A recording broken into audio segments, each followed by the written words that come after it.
Les entretiens des patriotes. Bonjour à tous, heureux de vous retrouver. Éclipse solaire, la polémique, Attal et l'eau. C'est un VRP du World Economic Forum et l'ISNAR écolo, il recycle les vieux déchets. Avant de traiter ces informations, et beaucoup d'autres, vous connaissez la coutume sur cette chaîne. Je commence toujours mon entretien par remercier ceux qui m'ont permis de le produire, car ils m'ont financé à l'aide des merci rémunérateurs. Et aujourd'hui sont à l'honneur des fidèles parmi les fidèles, ma chère divergente, Christophe Dupin, Yann Penaud, Philippe Bohen et Sekhmet. Merci à eux du fond du cœur.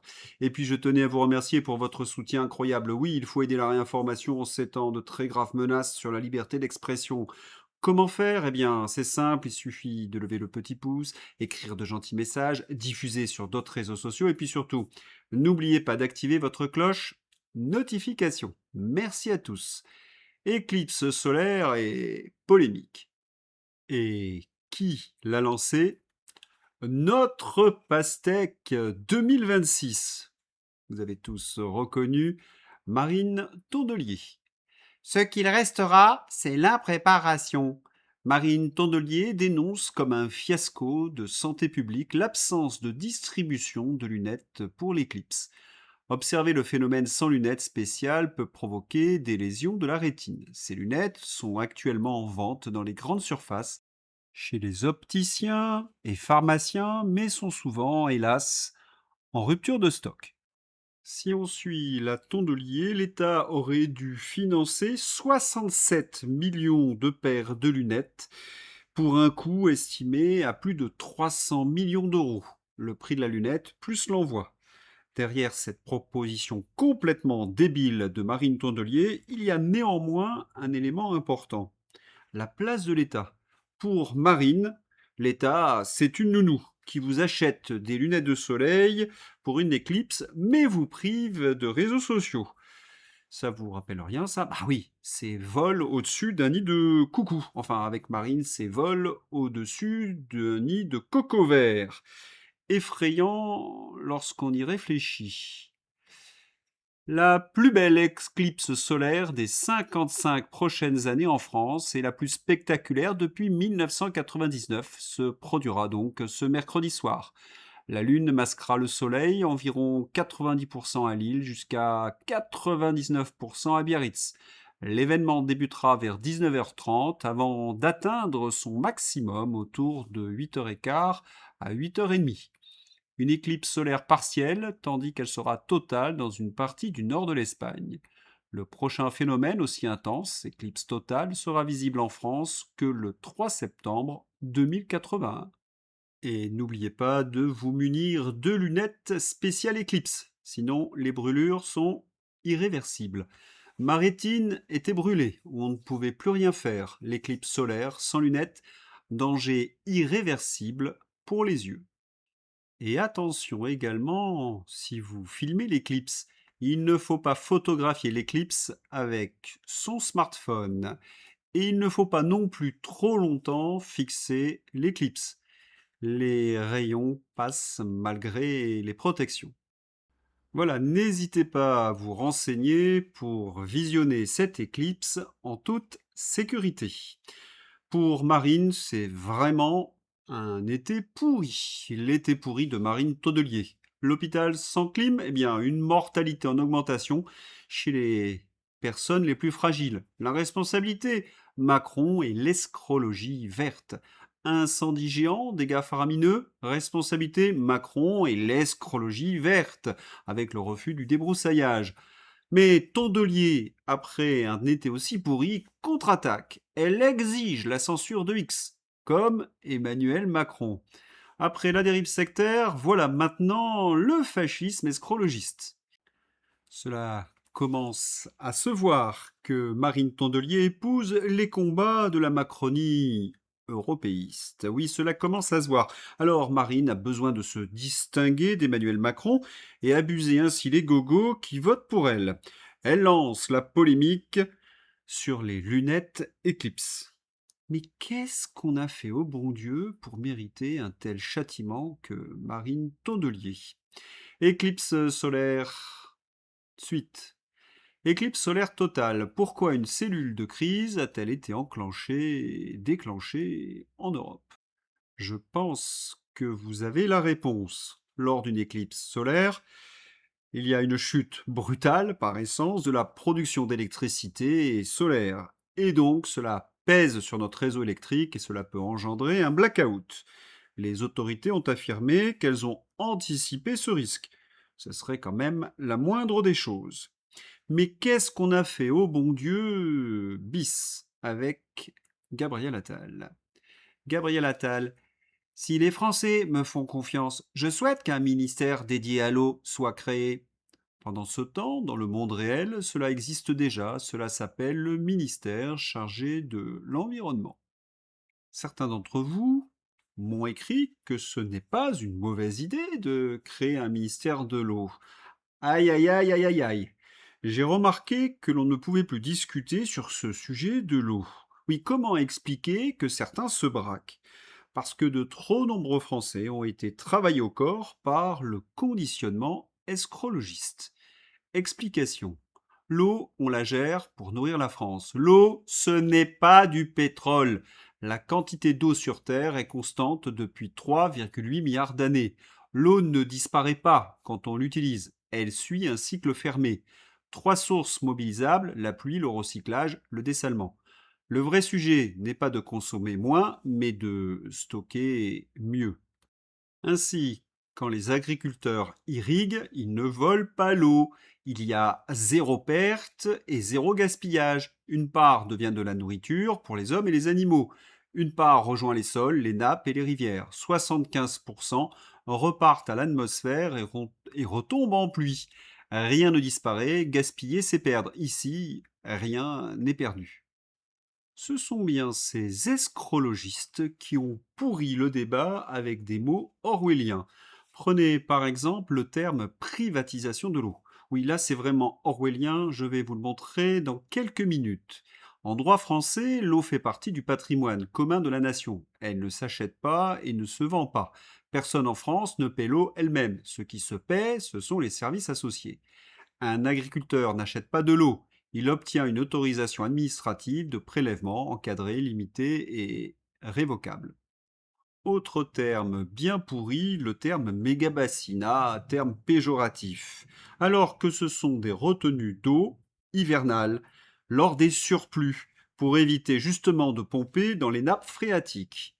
La haine contre les mégabassines a quelque chose, oui, d'orwellien. En France, il n'y a pas de problème d'eau, il y a seulement des sous-investissements. Explication. L'eau, on la gère pour nourrir la France. La France reçoit plus de pluie que ses voisins du Sud, mais elle en utilise beaucoup moins. Mais elle mobilise moins que ses voisins, et c'est là où nous pouvons jouer. Il faut donc que l'État revoie son schéma de distribution et investisse dans l'irrigation et les retenues d'eau. Vous pourriez me dire, mais c'est exactement ce que veut Gabriel Attal. Vous croyez? Regardons de plus près. Gabriel Attal et son ministère de l'eau. Le World Economic Forum a bel et bien fait de l'eau l'un de ses combats prioritaires en 2026. C'est une continuité de travaux antérieurs comme la Global Commission on the Economics of Water, amplifiée cette année. Valorisation de l'eau comme actif économique, et non seulement un bien public, pour créer des projets bankable, rentables ou à un rendement prévisible. Partenariat multi-acteurs via la Water Future Community et d'autres plateformes pour mobiliser entreprises, fonds d'investissement, assureurs et investisseurs institutionnels. Leur projet, bien, pour le coup, c'est privatiser l'eau pour les multinationales. Comme avec l'électricité, comme avec le rail, ils veulent démanteler nos services publics. Et leur méthode, vous l'avez saisi, ils affirment le contraire de ce qu'ils vont mettre en place. Ils ont toujours agi comme cela. Et Gabi, oui, est un young leader de la promotion 2020. Quant à l'ancien patron de Nestlé, il a assuré l'intérim du World Economic Forum jusqu'en 2025. Tiens, le monde est petit, hein, c'est fou. Scandale des eaux en bouteille. L'Élysée savait au moins depuis 2022 que Nestlé trichait depuis des années, selon le rapporteur de la commission d'enquête. lorsque Gabriel Attal était Premier ministre. Quand on voit cette tête de vainqueur, on se dit que de chemin parcouru en 50 ans en France. Oui, si on comparait Gabi avec Pierre Messmer, un autre Premier ministre, la formation, ses études de Pierre Messmer, docteur en droit. Sa jeunesse, c'est l'Action française. Pendant la Seconde Guerre mondiale, c'est la Légion étrangère. C'est un héros de Bir Hakeim, si vous avez vu les films sur De Gaulle. Et bien sûr, un héros de la libération de Paris et de d'autres villes. Héros de la résistance. Son parti, c'est le parti gaulliste. Carrière politique, son sommet, il fut Premier ministre. On lui doit le plan Mesmer, le parc nucléaire, qui a permis à la France d'être indépendante sur le plan énergétique et surtout de connaître la prospérité. Gabriel Attal, c'est plus le même monde, hein. Études formation, des études ratées, licence de droit non validée, un diplôme de Sciences Po obtenu par piston, oui, sur intervention ministérielle, car il n'avait pas validé la fin de ses études. Sa jeunesse, c'est encore du piston et encore du piston. Un stage à la Villa Médicis avec Frédéric Mitterrand, un stage au ministère de la Santé obtenu par piston. Marisol Touraine était une amie de sa maman au petit Gabi. Parti LaREM, parti européiste, tendance Bilderberg, Young Leader, Gabi. Carrière politique, eh bien, c'est marqué par l'opportunisme macronard et différentes manipulations. Il fut le Premier ministre qui a créé un endettement record et qui a essayé de cacher cet endettement aux Français pour ne pas perdre les élections européennes puis législatives. Et pour éviter une grosse défaite, il s'est uni avec Mélenchon. Et ce ringard ose se présenter à l'élection présidentielle après un tel parcours et un tel bilan. Cela explique en grande partie, oui, la chute de la mise en France. Et si on essayait un parti du Frexit? Mais revenons sur le thème de l'eau et de l'agriculture. Et ce qui est fou, c'est que les investissements nécessaires, les retenues d'eau et autres, sont bloqués par les escrologistes. On a vraiment l'impression qu'ils sont le cheval de Troie de la grosse commission. Il y a quelque chose de morbide dans cette haine des bobos contre le monde agricole, et les conséquences pourraient à l'avenir devenir terrifiantes. Déjà, les premières victimes, les petits exploitants. Ça y est, on est officiellement des terroristes. Ah bah oui, les interventions avant 6 heures du matin, c'est uniquement pour les terroristes. Et pas une petite intervention, hein. 40 flics pour une grand-mère de 75 ans, 4 enfants entre 10 et 13 ans, et Manu et moi en slip qui auraient bien aimé finir leur nuit. Et attends, ils ont même amené Manu en garde à vue. Pourquoi? Parce qu'il a eu le toupet de vouloir savoir ce qu'on était en train de faire à ses vaches en plein milieu de la nuit. Et de vouloir sauver nos animaux et nos 10 années de travail. 10 ans à se lever tôt, tous les matins. 12 vaches shootées de force au petit matin, leur éleveur finit en garde à vue. À l'aube, une quarantaine de gendarmes débarquent dans la ferme de Kyria et Manu. Leurs 12 vaches sont shootées de force et Manu donc placé en garde à vue. Ce genre de nouvelles donne le vertige, car évidemment les escrologistes approuvent ce genre de descente de gendarmes. Mais c'est complètement illogique. Parce que normalement, quand on est un vrai écologiste, on doit défendre le localisme, la production française. Eh bien non, pour nos escrologistes parisiens, la production française, oh là là, c'est chauvin, c'est trop français. Eux, ils sont européistes et mondialistes. Conséquence, eh bien, on importe massivement des produits pourris de pesticides du monde entier. Quant à la viande, mon Dieu!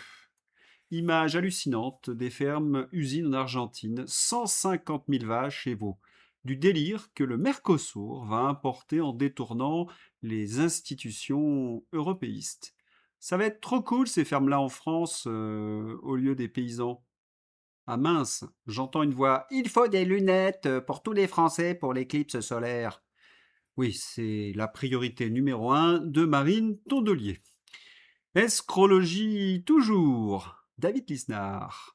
Je veux être le candidat du réel. Ah, David Lisnard. Il recycle les vieux déchets du macronisme. Céline Pina, ex-socialiste, sera présente au campus d'été La Gagne de Nouvelle Énergie. Nouvelle Énergie, c'est le parti de David Lisnard. Nouvelle énergie, Céline Pina? Moi, j'ai plutôt l'impression de voir l'énergie fossile d'Emmanuel Macron. Rappelez-vous, Nouvelle Énergie, parti pro-liberté, invite Céline Pina qui traitait les non-vax de fond de cuve. En même temps, comme dirait Le Poudré, la Pina, elle en connaît un rayon en fond de cuve. David Lisnard et son tri sélectif, encore et encore. Laurent Alexandre sera présent au campus d'été La Gagne de Nouvelle Énergie. Laurent Alexandre, Nouvelle Énergie, parti pro-liberté, invite docteur Laurent Alexandre qui disait des non-vaccinés que c'était des poignées d'abrutis qui pourrissent et gâchent la vie des bons Français qui se font shooter. Lisnard qui recycle Lolo Alexandre, Monsieur Transhumanisme. Il n'y a pas comme un bug lorsqu'on veut représenter une droite conservatrice. David Lisnard, le type qui enterre sa campagne avant de l'avoir commencé. Transition toute faite avec cette nouvelle qui nous vient des États-Unis. La gouverneure du Massachusetts, Maura Healey, signe la loi autorisant le désengage jusqu'à la naissance et il célèbre cette loi. Femme progressiste quand on lui dit qu'elle va pouvoir dézinguer des bébés viables jusqu'à quelques secondes avant l'accouchement. Cet été, les progressistes ont montré leur vrai visage, leur goût pour la mort et la destruction. Rappelez-vous, la loi sur la fin de vie, champagne dans les ministères macronards, aspirateur contre les bébés, c'est la fête des monstres. Allez, un peu de poésie dans ce monde de brut.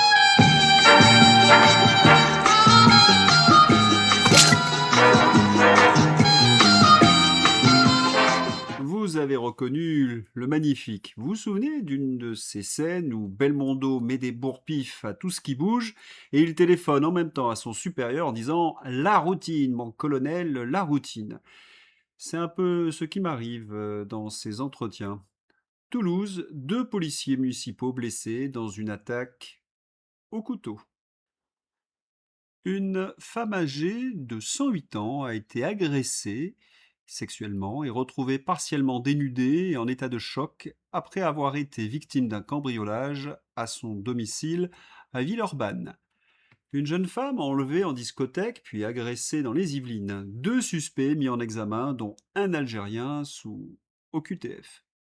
L'ultraviolence explose en France, c'est normal.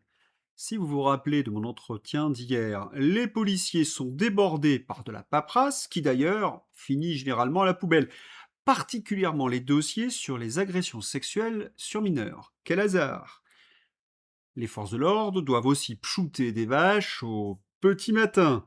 Ils doivent également traquer les humoristes qui font des blagues parfois un peu osées, voire monter des dossiers contre des journalistes qui font leur travail. Vous protéger, ce n'est vraiment plus leur priorité. Dossier, on m'aurait menti? Non, je n'ai pas menti aux Français. C'est pas ce qu'on a appris avec Fauci. Les sénateurs Ron Johnson et Ron Paul publient le premier lot de textos provenant de l'iPhone gouvernemental du docteur Anthony Fauci. 34 000 textos seront publiés. Et tous ceux qui nous ont fait injecter ce produit et ceux qui les ont soutenus, serrez les cuisses, la tempête arrive. Et le premier typhon hier avec cette nouvelle du New York Post. Fauci a averti en privé du risque de fausse couche liée au pshoot contre le Covid alors qu'il affirmait publiquement qu'il n'y avait aucun problème, montrant des SMS publiés. Si vous vous souvenez d'un entretien que j'ai fait il y a quelques jours, Bill Gates et Fauci ont mis en place la pandémie en mars 2020 et rien ne les a fait dévier. Il y avait peut-être des milliards et des milliards de contrats du Big Pharma. Écoutons Delfrécy. Sur les effets secondaires de ces vaccins. Alors, il me semble d'abord, on les a découverts au fur et à mesure que c'était arrivé. Il me semble qu'il y a eu plutôt une application du principe de précaution, puisque... Et oui, monsieur Delfrécy, on a découvert les effets secondaires au fur et à mesure, tout simplement parce que c'était un produit expérimental. Et ça, vous, mais aussi le ministre de la Santé, Olivier Véran, et les autorités sanitaires ne l'ont jamais dit aux Français. Ils ont donc shooté la terre entière avec un produit dont ils ne connaissaient pas les effets à moyen et à long terme, avec un produit expérimental donc.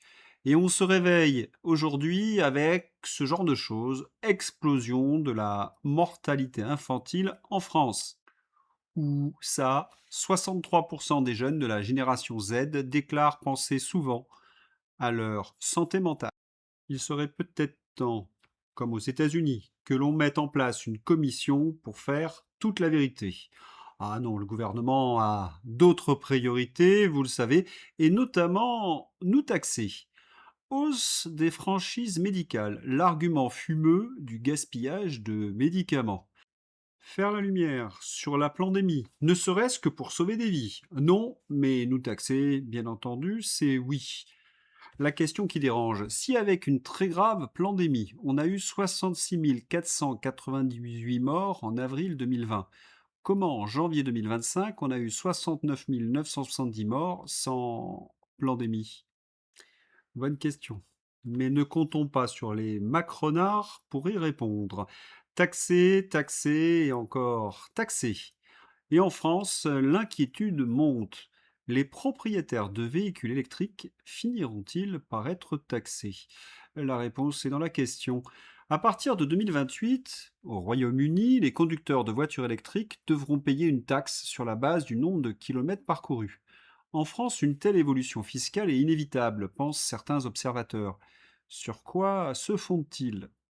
Ce n'est pas un problème très compliqué. Le gouvernement veut remplacer les voitures essence par des voitures électriques. Mais s'il n'y a que des voitures électriques, il y a moins de consommation d'hydrocarbures, donc moins de taxes sur les produits pétroliers et une perte fiscale très sévère pour l'État. Il va falloir la compenser. Donc comme en Grande-Bretagne, une taxe sur les kilomètres parcourus par les voitures électriques. C'est mathématique et imparable. Ça fait vraiment envie les projets européistes, hein, des taxes futures sur les voitures électriques, la destruction de nos services publics et bien entendu la retraite à 67 ans. Le mot prospérité et bonheur sont bannis de leur programme. Charles Consigny, LR, tendance macronard. 62 ou 63 ans comme âge de départ, c'est trop jeune, ça coûte trop cher, beaucoup de retraités ne sont pas contributeurs nets, souvent ils n'ont pas cotisé à la hauteur de ce qu'ils vont toucher. Faites-lui porter des agglos, des parpaings, qu'il se lève aux aurores pour aller sur un chantier ou qu'il passe un mois sur une chaîne dans une usine. Ces gens-là ont le cul vissé sur un siège à raconter des bêtises. Et même économiquement, ce qu'il dit est débile. Repousser encore l'âge de départ à la retraite, ce n'est pas réformer, c'est faire payer toujours les mêmes. C'est spolier les actifs pour éviter de s'attaquer aux véritables problèmes. Les dépenses publiques incontrôlées, les déficits chroniques et un État incapable de réduire son propre train de vie. À force de pressurer ceux qui travaillent, produisent de la valeur ajoutée, cotisent et remplissent les caisses du pays, vous finissez simplement par épuiser la seule force vive qui finance encore tout le reste. Les médias sont responsables du climat délétère de ce pays en laissant des guignols comme Charles parler jour et nuit sur les plateaux de télévision. En Europe, ils osent tout. 130 km/h pour les électriques, 100 pour les autres. L'Autriche invente l'autoroute à deux vitesses. Après une telle nouvelle, je n'ai plus qu'une seule chose à faire, ouvrir la rubrique Fantasy. Le journal Le Point. Il n'y a rien à dire, hein. Ils savent vraiment sélectionner leurs invités. Les présidentiables avancent comme des somnambules. Dany, qui donne le moins de crédit à la parole fétide d'un vieux satyre qui est la France. Le Point. Et on attend avec impatience les prochaines interviews. Oui, les avis de Jack Lang, Olivier Duhamel ou Marc Dutroux. Braun Pivet.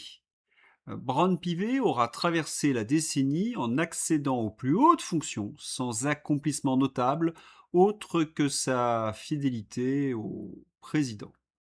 Cela a l'air de rien, mais quelle vacherie, c'est Playmobil au perchoir. Polémique sur le nouveau pavillon d'accueil de l'Assemblée nationale. Yael Braun-Pivet, le règne du vide, et qui veut déposer sa crotte devant le Palais Bourbon. Notez un point, Macron lui doit beaucoup. Benalla enterré, Jeffrey enterré, et le verrouillage des institutions. Ce qu'on dit en Corée du Nord. Kim Jong annonce que si les Nord-Coréens ne sont pas contents de sa politique, ils n'ont qu'à aller en France pour voir ce que c'est qu'une vraie dictature. Dernier été à Brégançon pour les Macron. Tu peux être fier de ton bilan, mon chéri. Il n'y a rien à dire. 2 ans après la fin des Jeux Olympiques de Paris, la Seine est restée propre et transparente. C'est très drôle parce que c'est le projet qu'ils nous avaient vendu. Et dire que des gogos ont été abusés. Quand tu rentres à Sciences Po et quand tu sors de Sciences Po. Waouh! Féministe. J'utilise le nom de ma mère au lieu de celui de mon père, donc celui de ton grand-père maternel. Une mesure digne des pastèques avec Pédiavenir. Le gouvernement a mis en place un numéro vert pour les personnes qui seront aveugles après l'éclipse. En m'attaquant, les Russes ont pour objectif de saboter la démocratie. Xavier Bertrand. Je ne sais même pas si cette nouvelle est vraie ou fausse, mais elle est tellement crédible. Xavier Bertrand est victime à son tour d'une ingérence russe. Oui, vraiment, la démocratie est en danger. Ah, on me dit dans l'oreillette que c'est une blague. Mais c'était pas facile quand même. Les chaînes d'information en continu ont elles aussi leur rubrique fantasy. Seule différence avec les entretiens des patriotes, leur rubrique fantasy dure 24 heures sur 24. Audience chaîne info, 4 chaînes info dans la moyenne, pas de grand éclat. Il faut dire, sur LCI, ils étaient en train de développer Corée du Nord contre la canicule, manger du chien. C'est vraiment la misère, ces chaînes d'information en continu. Pour clore cette rubrique fantasy, Maxi Bernard. Pour tous ceux qui ne veulent pas finir aveugles comme des complotistes anti-vax, la permanence Renaissance distribuera gracieusement des lunettes de protection contre la modique somme de 50 €. Rendez-vous demain sur le lieu de l'éclipse. Sachez que les jeunes pour Fantomas ont protesté parce que c'était leur idée. Ils proposaient des lunettes Fantomas gratuitement pour la modique somme de 100 €. La querelle a fait rage entre les deux anciens macronards. Mais Fantomas et Gabi se sont réconciliés et ils ont affirmé que c'était un coup des Russes. Voilà, c'est tout pour aujourd'hui. Je vous souhaite une excellente journée. À bientôt. Au revoir.